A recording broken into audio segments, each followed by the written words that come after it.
Well, it's finally starting to get summer, I guess. It's been a while. It's been nice out. Well, now it's starting to get summertime. All right, so we're going to start off in the garage today. We'll wind up outside. Basically, this video, we're going to be working on small block Chevys. So, because, you know, the big Blazer out there, small block Chevy in it, and that is our priority. Well, there's another small block Chevy, so we're going to work on that too. All right, so got a couple boxes. This isn't all my packages. I have more stuff showing up in the mail. So this video is probably going to take a couple days to finish because we're going to get some stuff done today, figure out what I need to do, all that kind of stuff. So we're going to just like go ahead and just start. And some of the parts that I need, I just don't have in yet. So now I've been looking for, no, this box is kicking my butt here.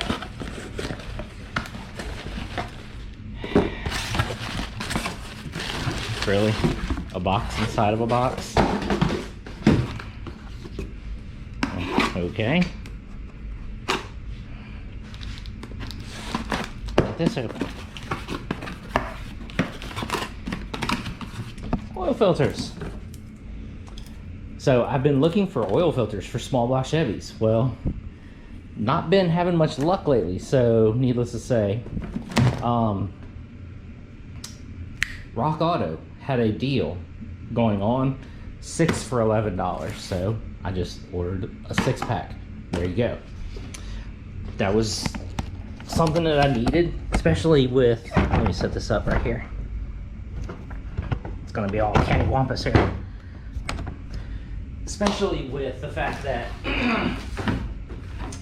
you know, first one in the Blazer will have break-in oil in it, and it's gonna have to be done and replaced real soon, real quickly. So it's just, the first one is kind of like, you know, it's gonna be gone through, and then you're gonna have to redo it all. So might as well get a whole bunch of them that I'm gonna have to go through.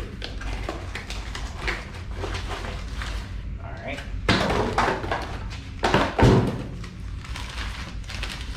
This,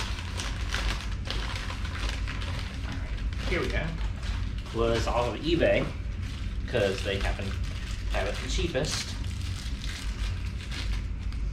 Is the oil pump, you know, oil filter pickup tube thingy that goes on the bottom of the small block right here. So this is going on the bottom of that one, which we're going to put that on here in a minute because I didn't have one. So needless to say, that goes on, that goes on, we're good. So we're going to put that on here in a minute. All right, now last thing in here, this is another thing for the Blazer.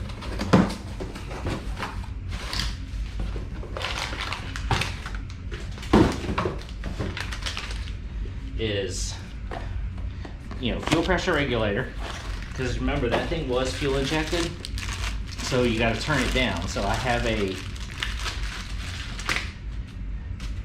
carbureted fuel pump regulator, gauge, and some fittings.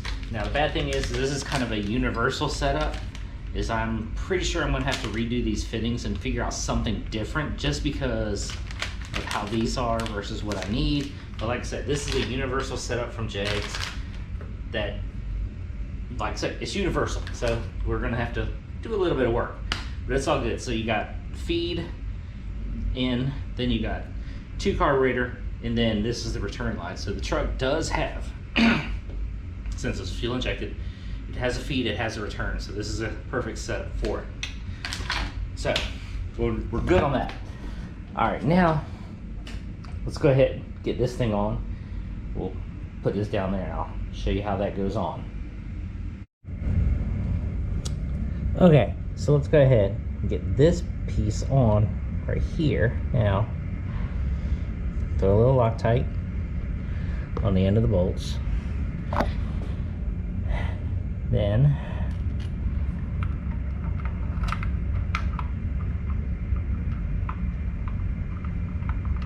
Take that up there. And this thing only gets, what did they say? 7 foot-pounds of torque. You know, it's real light.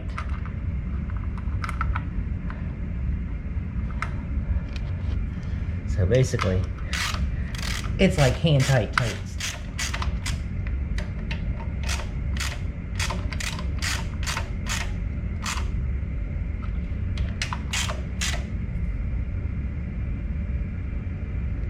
Calibrated.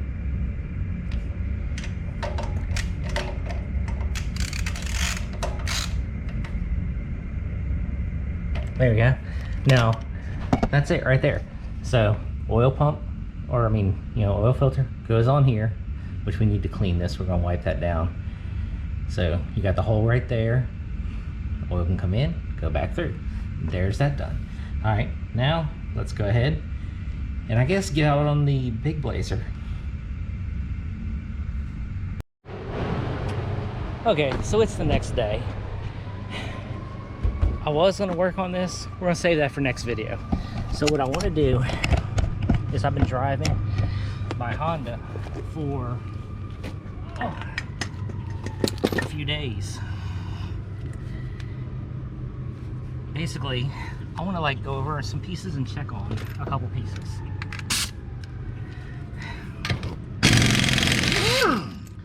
So,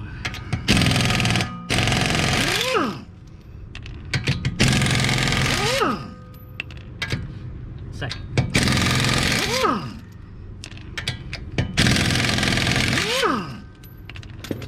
Air tools impacts are so nice.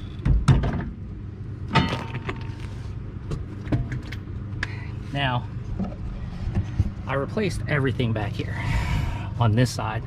So this upper arm, and I mean, you can still see it's tight. I did use nylock nuts.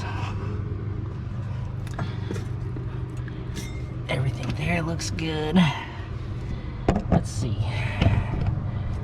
The one thing that's really hard to see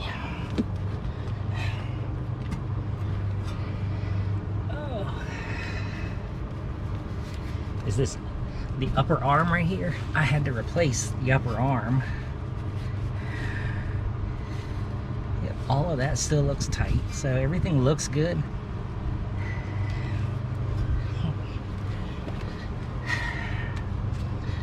Now, I still want, like, I know this isn't the preferred way of doing it, but like the suspension's still completely compressed. And I mean, you can see all of these coils are just bottomed out.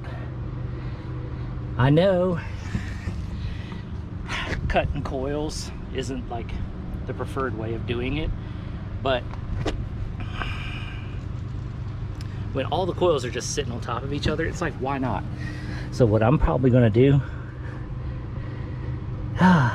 hate to do it, but I hate to say it, the thing rides really good.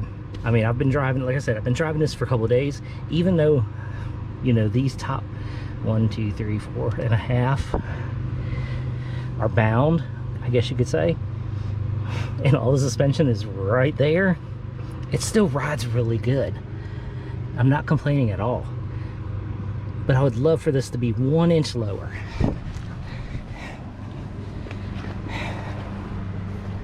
I know it's up a little high right now because I got it jacked, but if I could get that down about 1 inch, it would match the front perfectly. All right, let me go ahead. I'm gonna go around and check everything, make sure this thing is like completely tight. So this side, all I did on this was replace the bolt that goes through the top, and then I replaced the shock, so that's an easy look. And then on the front, I just replaced both struts, so easy look. So let me go ahead and go through everything real quick. Well, really, it's hard to see on camera. Ow!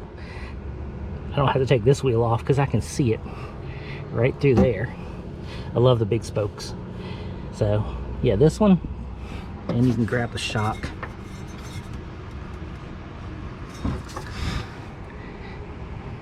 Yep.